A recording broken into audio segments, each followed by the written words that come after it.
F of x equal x square minus 5x minus 6 হলে x এর কোন মানের জন্য এফ অফ এক্স এর মান শূন্য হবে? তার মানে কি এফ অফ এক্স এর মানটা কত হতে হবে? শূন্য।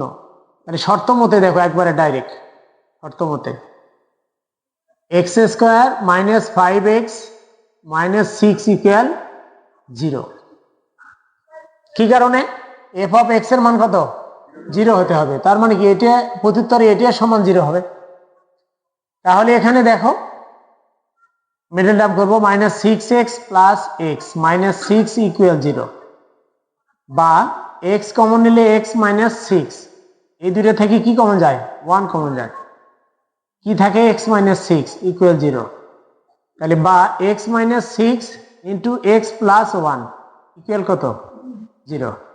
তাহলে বা x minus 6 equal 0, x plus 1 equal কত? 0। বা এক্স ইকুয়াল টু কত হয়? 6, বা এক্স ইকুয়াল মাইনাস 1। তাহলে এক্স এর মানটা কি কি? 6 আর কত? মাইনাস 1। এটা হলো এক্স এর মান।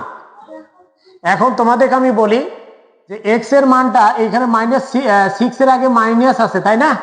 এটা যদি প্লাস হয় তখন কি হবে?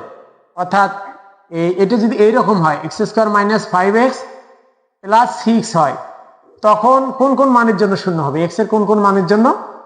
এক্স এর কোন কোন মানের জন্য F of x equal to কি হবে? 0 হবে। এটা বের করো।